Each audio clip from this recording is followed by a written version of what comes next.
téléspectateurs, 5 de pique consacre cet épisode à un peintre dont les créations, inspirées par les passagers de train ou les clients de café, subliment la solitude. Farid Awad cherchait-il à exposer son propre isolement? Né au sud du Liban en 1924 et décédé à Paris en 1982, Farid Awad suit d'abord des études à l'Alba.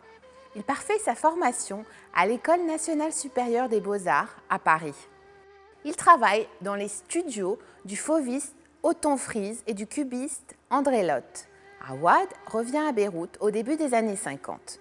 Il s'établit à Paris en 1959 de manière définitive.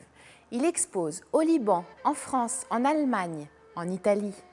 Dans la ville lumière, sa palette illustre l'ostentatoire dynamisme de la société.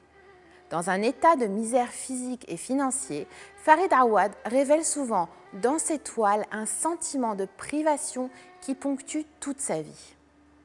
Peu soucieux des apparences, malgré l'écrin parfait qu'est Paris, seul l'essentiel importe pour le peintre. Les nombreuses terrasses de café qu'il croque avidement révèlent pourtant des personnages en désunion. L'artiste représente avec délicatesse les scènes de la vie ordinaire, des rues passantes aux étals de marché, en passant par le métro parisien. Comme de nombreux expatriés, l'artiste s'invente des liens entre Beyrouth et Paris. Son pinceau traduit son attachement profond, complexe aux deux rives de la Méditerranée. Dans toutes les scènes, son audace générationnelle s'exprime artistiquement à travers son grand sens de l'observation. Il est en accord avec les représentants de l'existentialisme qu'ont été Giacometti ou Bacon.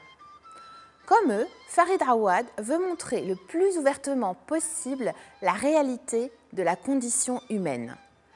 Cela se manifeste dans le choix de couleurs volontairement pauvres présentant des êtres flétris.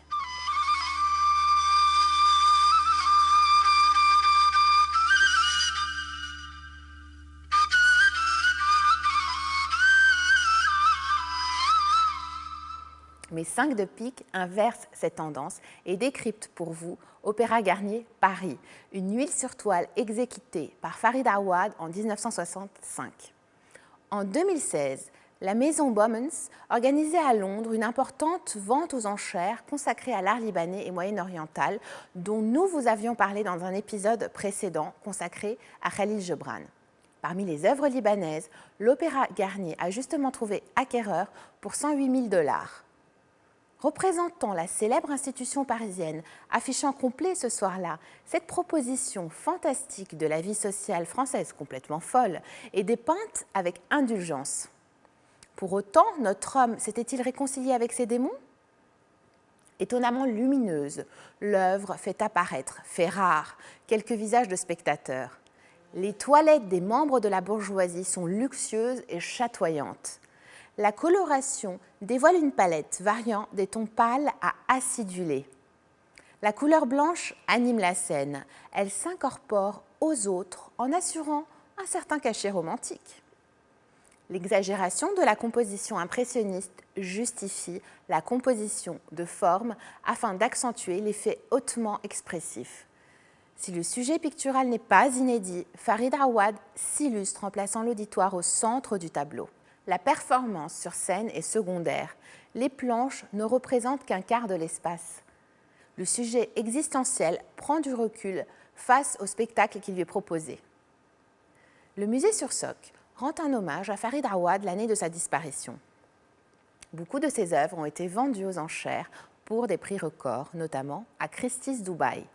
Rendez-vous la semaine prochaine à la même heure pour partager 5 de pique, coproduction de la Fondation RAM et de Télé Liban, consacrée à l'art qui produit l'émotion et fonde la raison.